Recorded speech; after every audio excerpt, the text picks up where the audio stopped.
Hello student, तो आज हम लोग पीरियोडिक टेबल के लेक्चर नंबर 4 में स्टडी करने वाले हैं आयनिक रेडियस के कॉन्सेप्ट को।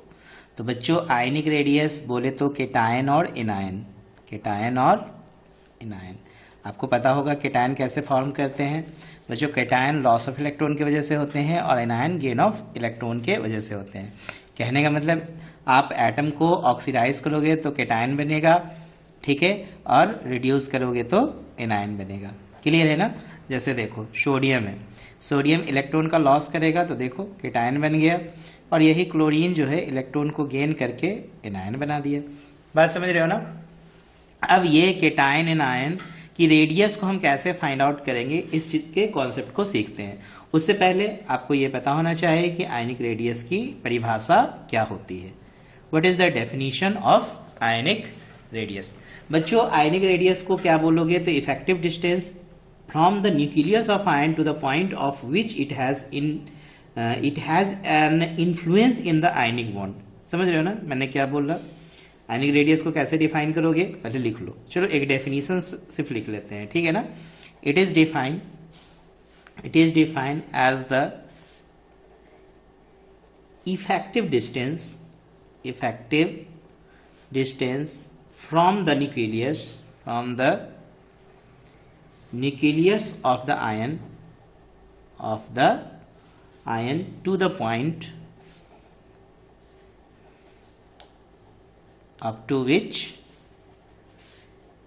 it has an influence in the ionic bond।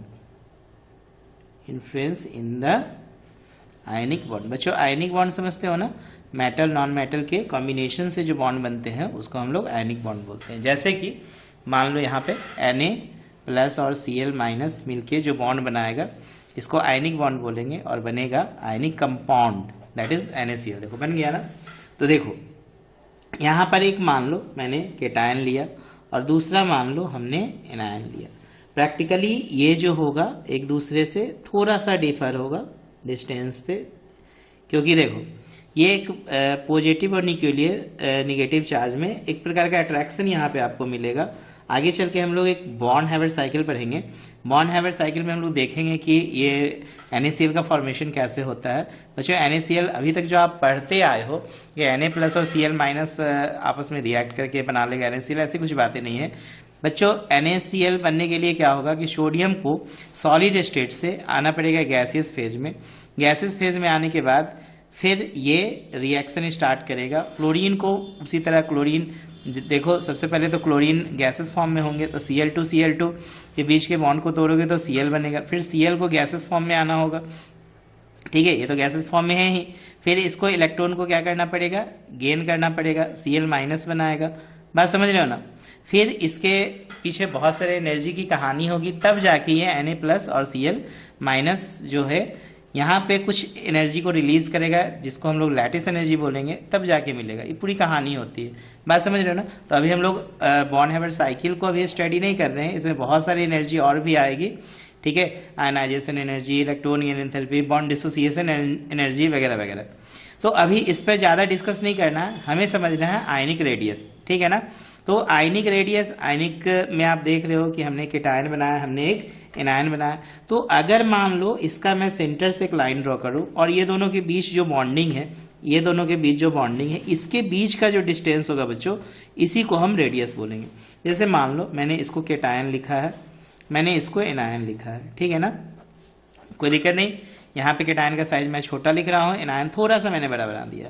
तो इसकी जो रेडियस होगी, तो देखो न्यूक्लियस और ये बॉन्डिंग के बीच का जो इफेक्टिव डिस्टेंस है बच्चों, इसी को हम लोग रेडियस कहते हैं। तो ये रेडियस क्या, कौन सा रेडियस हो गया बच्चों, ये हो गया रेडियस ऑफ केटायन। क्या हो गया, रेडियस ऑफ केटायन, ठीक है ना। और यहाँ पर देखो बच्चों, ये जो रेडियस हो गया, ये वाला रेडियस, ये इसको क्या बोलोगे, radius of anion, radius of anion. अब देखो डेफिनेशन आपको अच्छे समझ में आया होगा। It is defined as the effective distance from the nucleus of ion. देखो कोई भी आयन ले लो, केटायन ले लो चाहे एनायन, ये इसका न्यूक्लियस है, ठीक है ना, to the point up to which it has influence in the ionic bond. तो देखो ये इन्फ्लुएंस, प्रभावित, कहने का मतलब ये बॉन्ड बना रहा है, ये केटायन, ये एनायन, देखो ये एक प्रकार का बॉन्ड है, ये एक दूसरे के इतने करीब आ गए हैं, इतने ज्यादा करीब आ गए हैं कि इसके बीच का एक लाइन हम लोग ड्रॉ कर दे इसके सेंटर, तो इसके लाइन और इसके सेंटर के बीच का ही डिस्टेंस क्या क्या कहलाएगा बच्चों? रेडियस कहलाएगा। केटायन है तो रेडियस ऑफ केटायन, और इधर एनायन है तो रेडियस ऑफ एनायन कहलाएगा। क्लियर है ना? चलिए अब यहाँ पे बहुत सिंपल सा मैं आपको नोट में एक बात बता दूं जो आपको हेल्प करेगा चीज़ों को और ज़्यादा समझने के लिए। बच्चों जो डिस्टेंस है बिटवीन देयर न्यूक्लियाई, ये देख रहे हो ना, ये न्यूक्लियाई, एक केटायन का न्यूक्लियाई, दूसरा एनायन का न्यूक्लियाई, ठीक है। इसका जो हम लोग डिस्टेंस मेजर करते हैं बच्चों, वो एक्सरे एनालिसिस के दौरान करते हैं, एक्सरे एनालिसिस से करते हैं, ठीक है ना बच्चों? किससे करेंगे? एक्सरे एनालिसिस से। तो आगे हम लोग पढ़ेंगे अभी, जब क्लास 12 में जाएंगे, सॉलिड स्टेट में जब आपको पढ़ाऊंगा तो वहां पे आपको एक्सरे एनालिसिस कराएंगे आयनिक क्रिस्टल का, तो वहां पे और ज्यादा चीजें क्लियर होगी, ठीक है ना। अभी आप याद रखना, ये जो सेंटर से सेंटर तक का जो डिस्टेंस हम लोग स्टडी करते हैं वो एक्सरे एनालिसिस के थ्रू करते हैं। बात समझ रहे हो ना? और ये जो इंटरन्यूक्लियर डिस्टेंस है बच्चों, ये जो इंटरन्यूक्लियर डिस्टेंस है केटायन और एनायन का, इंटरन्यूक्लियर डिस्टेंस बच्चों, ये क्या होता है? ये होता है sum of ionic radii of the adjacent atom. ये केटायन का रेडियस, ये एनायन का, ये R प्लस और ये R माइनस। समझ रहे हो ना? तो इंटरन्यूक्लियर डिस्टेंस क्या हो जाएगा बच्चों? Sum of ionic radii, sum of ionic radius का प्लूरल फॉर्म है रेडियाई, ठीक है ना, of the adjacent ion, adjacent, अच्छा एटम नहीं बोलेंगे यहाँ पे, क्या बोलेंगे बच्चों? आयन, क्योंकि देखो एक केटायन है तो दूसरा क्या है? एनायन। तो आप यहाँ पे लिख सकते हो R प्लस और R माइनस का जो सम होगा केटायन के रेडियस और एनायन के रेडियस के सम, इसको बच्चों हम लोग बोलते हैं इंटरन्यूक्लियर डिस्टेंस। समझ में आ रहा है ना? चलो इसके बाद देखो सेकेंड पॉइंट, ये जो आपने केटायन बनाया, एटम से आपने क्या बनाया बच्चों? केटायन। जैसे मैंने सोडियम से एक इलेक्ट्रॉन का लॉस करा के Na प्लस बना दिया, केटायन बना दिया। तो बच्चों यहाँ पे हमेशा एक चीज याद रखना कि Na का जो रेडियस, Na प्लस की जो रेडियस होगी Na के कंपैरिजन में छोटी होगी, ठीक है ना? तो दिमाग में एकदम नोट कर लो, ठीक है, कि the radius of cation is always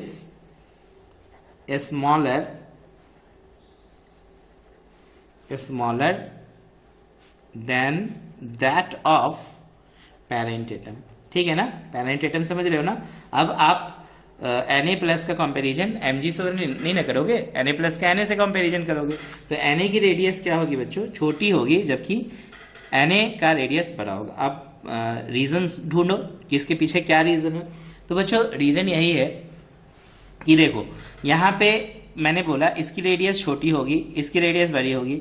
यहाँ पे आप देखो इफेक्टिव न्यूक्लियर चार्ज, ऐसे देखो प्रोटॉन तो दोनों में सेम होगा, लेकिन यहाँ पे इफेक्टिव न्यूक्लियर चार्ज इसका और ज्यादा बढ़ जाएगा Na प्लस का, किसके कंपैरिजन में? सोडियम के कंपैरिजन में, जिसकी वजह से Na प्लस की रेडियस और छोटी हो जाएगी, किससे? Na से। जैसे कि आप एक्सपेरिमेंटल वैल्यू देखोगे तो Na में से जब एक इलेक्ट्रॉन निकालोगे तो Na प्लस जो बनेगा, तो यहाँ पे अगर देखो न्यूक्लियर चार्ज इलेक्ट्रॉन देखोगे तो अभी इलेक्ट्रॉन 11 है, यहाँ पे इलेक्ट्रॉन्स कितने हैं?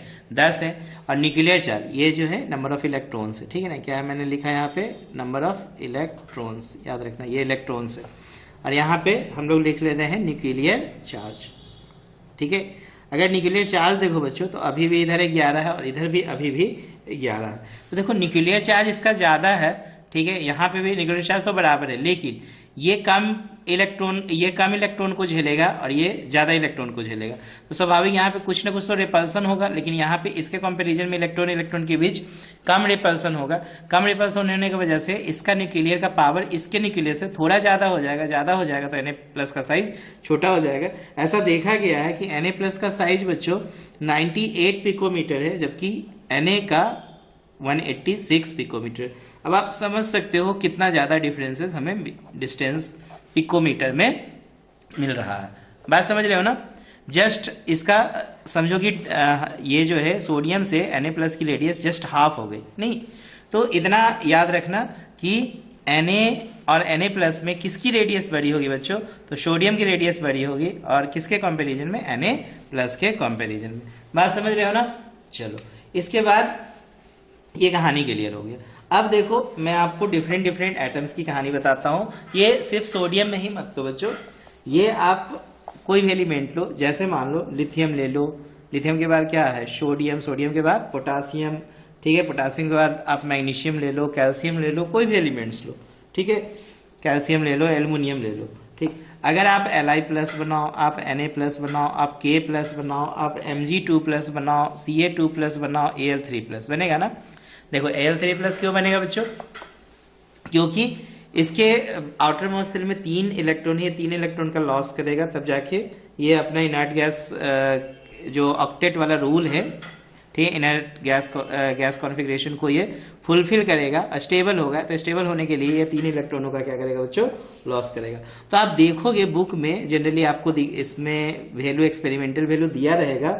जैसे हम एनसीईआरटी बुक के अकॉर्डिंग आपको बता रहे हैं, जैसे मान लो कि लिथियम की रेडियस 152 पिकोमीटर है, सब पिकोमीटर में हम यहाँ पे रेडियस कंसिडर कर रहे हैं, ठीक है ना, कैची में पिकोमीटर, ठीक है, काफी छोटे छोटे रेडियस होंगे ना पिकोमीटर में। सोडियम का अगर देखो तो 186 जनरली दिया रहता है आपको, पोटासियम 231, ये देखो 160। ये आपको मैं डेटा लिख के इसलिए बता रहा हूँ, ये डेटा थोड़ा बहुत अगर मान लो वेरी भी करता है, अगर ये डेटा एग्जैक्टली टैली नहीं कर रहा है तो टेंशन मत लेने का, ये समझाने का बस मैं आपको कॉन्सेप्ट बता रहा हूँ, ठीक है।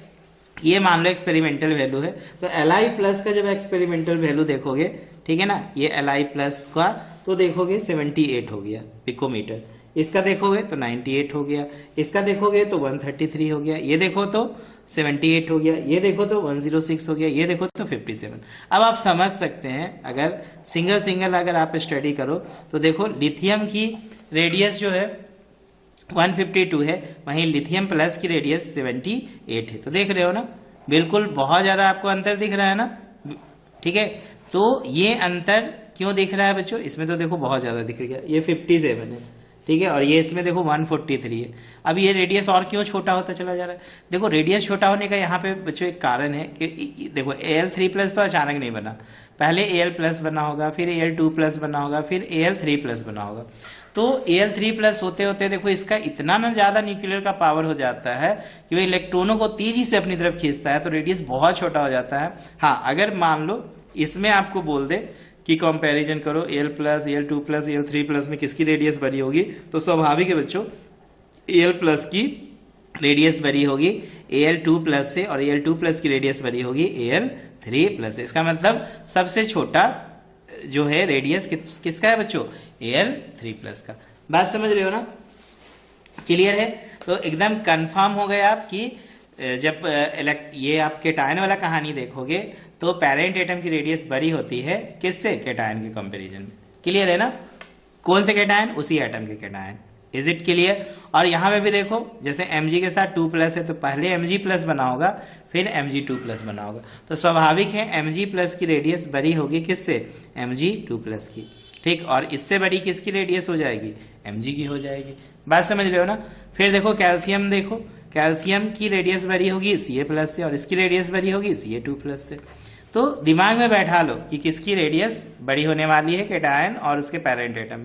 110% पेरेंट एटम की रेडियस बड़ी होगी, समझ रहे हो ना। चलो अब हम बात करते हैं एनायन। एनायन में जस्ट कहानी उल्टा होगा बच्चों, एनायन में जो रेडियस होगी वो एनायन का बड़ा हो जाएगा पेरेंट एटम से, ठीक है ना। एनायन के केस में क्या होगा, याद रखना कि द रेडियस ऑफ एनायन, क्या याद रखना, the radius of anion is larger than that of parent atom। याद रहेगा ना। अब देखो यहाँ पे कहानी क्या होने वाला है, जैसे मान लो हम एक क्लोरीन ले लिए, ये एक इलेक्ट्रॉन को क्या किया, गेन किया और Cl माइनस बनाया। बात समझ रहे हो ना। यहाँ पे अगर देखोगे तो अगर इसमें क्लोरीन का न्यूट्रल स्टेट में इलेक्ट्रॉन कितने हैं, 17। यहाँ पे इलेक्ट्रॉन देखो तो 18। अगर न्यूक्लियर चार्ज देखो तो यहाँ भी 17 है, यहाँ पे भी देखो न्यूक्लियर चार्ज 17 है। अब देखो कहानी उल्टा, इसके पास इलेक्ट्रॉन ज्यादा, इलेक्ट्रॉन में रिपल्सन होना तय है। हालांकि दोनों में रिपल्सन, इसके भी इलेक्ट्रॉनों के बीच रिपल्सन है, इसके भी इलेक्ट्रॉनों के बीच रिपल्सन है, लेकिन यहाँ पे रिपल्सन थोड़ा ज्यादा है, तो इफेक्टिव न्यूक्लियर चार्ज क्या हो जाएगा, इसके कंपैरिजन में कम हो जाएगा। तो स्वाभाविक है Cl माइनस की जो साइज होगी बच्चों वो बड़ी होगी किससे, Cl से। दिमाग में एकदम नोट कर लो, ठीक है ना। इसी तरह आप देखोगे ये जो आयनिक रेडियस वाली कहानी है तो आपको इसमें भी वही सेम कहानी दिखेगा जैसे केटायन में आपने देखा। जैसे मान लो क्लोरीन मैंने लिखा, ब्रोमीन लिखा, आयोडीन लिखा, ऑक्सीजन लिखा, नाइट्रोजन लिखा, ये सब के सब इलेक्ट्रॉनों का गेन करने वाले हैं। क्यों? क्योंकि ये Cl माइनस बनेगा एक इलेक्ट्रॉन गेन करके, ये Br माइनस बनेगा, ये I माइनस बनेगा, ये O2 माइनस बनेगा, ये N3 माइनस बनेगा। बात समझ रहे हो ना। तो इसकी रेडियस देखोगी दोनों, ठीक है ना, बॉयज गर्ल्स दोनों के लिए, ठीक है। एक्चुअली जब मैं क्लास लेता हूँ तो इसमें को एजुकेशन है हमारे यहाँ, तो लड़के लड़कियां सभी पढ़ते हैं, ठीक है। तो हैबिट ना। चलो बच्चों, ठीक है, कमेंट करना ये कैसे आपको लेक्चर लग रहा है, ठीक है ना, चीजों को समझ रहे हो ना, क्लियर। चलो देखो बच्चों, क्लोरीन का मान लो एटॉमिक रेडियस मान लो 99 पिकोमीटर है, ठीक है। पिकोमीटर में क्यों बोल रहा हूँ? क्योंकि इसकी यूनिट जो है जनरली आपको पिकोमीटर में रेडियस मिलती है, ठीक है ना। यहाँ देखो Cl माइनस की रेडियस 181 पिकोमीटर है। ब्रोमीन देखोगे तो 114, तो ये कितना हो जाएगा 195। देख रहे हो ना, इसमें भी अंतर हो रहा है। ये 133, तो ये देखो 220। यहाँ देखो 74 है, तो ये देखो 220। ये ऑक्सीजन है ना, ऑक्सीजन होता है 140 के आसपास होगा। कितना होगा? 140। आयोडीन 133, ये 220 के आसपास होता है, ठीक है ना। ये डेटा थोड़ा बहुत इधर उधर करेगा, ठीक है ना, तो टेंशन नहीं लेने का, ठीक है। अगर नाइट्रोजन देखोगे तो ये 75 है, तो ये देखोगे तो 171 है। तो आपको देखने को देखो, मैटर ये डेटा मैटर नहीं कर रहा, मैटर ये कर रहा है कि इलेक्ट्रॉन गेन कर रहा है तो रेडियस की साइज क्या हो रही है? बढ़ जा रही है, ठीक है ना। अब यहाँ पे भी कहानी बनेगा O माइनस और O2 माइनस, क्योंकि एक बार में तो दोनों इलेक्ट्रॉन गेन नहीं करेगा, बारी बारी से इलेक्ट्रॉनों को गेन करेगा। तो यहाँ पे किसकी रेडियस बड़ी होगी? तो स्वाभाविक यहाँ पे O2 माइनस की रेडियस बड़ी होगी, किसके कंपैरिजन में? O के कंपैरिजन में। और इसकी रेडियस बड़ी होगी किससे? ऑक्सीजन से। उसी तरह N3 माइनस की रेडियस बड़ी होगी किससे? N2 माइनस से। और N2 माइनस की रेडियस बड़ी होगी N माइनस से, और N माइनस की रेडियस बड़ी होगी बच्चों N से। समझ में आ रहा है ना। तो यहाँ पे एनायन के केस में क्या हो रहा है कि इलेक्ट्रॉन बढ़ जा रहे हैं, जिससे कि रिपल्सन बढ़ जा रहा है। रिपल्सन बढ़ने की वजह से क्या हो रहा है? वो अपने पेरेंट एटम से उसकी साइज बढ़ जा रही है। बात समझ रहे हो ना। चलो, क्लियर हो गया केटायन वाला कहानी और एनायन वाला कहानी। अब हम बात करते हैं आइसो इलेक्ट्रॉनिक आयंस के विषय में, ठीक है ना। ये बच्चों आइसो इलेक्ट्रॉनिक आयंस क्या है? आइसो इलेक्ट्रॉनिक का नाम से ही पता चल रहा है कि जिसमें इलेक्ट्रॉनों की संख्या क्या होगी? सेम होगी। जैसे मान लो N3 माइनस, जैसे मान लो O2 माइनस, जैसे मान लो F माइनस, जैसे मान लो Na प्लस, जैसे मान लो Mg2 प्लस और Al3 प्लस। देखो सब आइसो इलेक्ट्रॉनिक स्पेसीज है। क्यों सब आइसो इलेक्ट्रॉनिक स्पेसीज है बच्चों? क्योंकि सभी में इलेक्ट्रॉनों की संख्या 10 है। देखो N3 माइनस है, माइनस, ठीक है ना।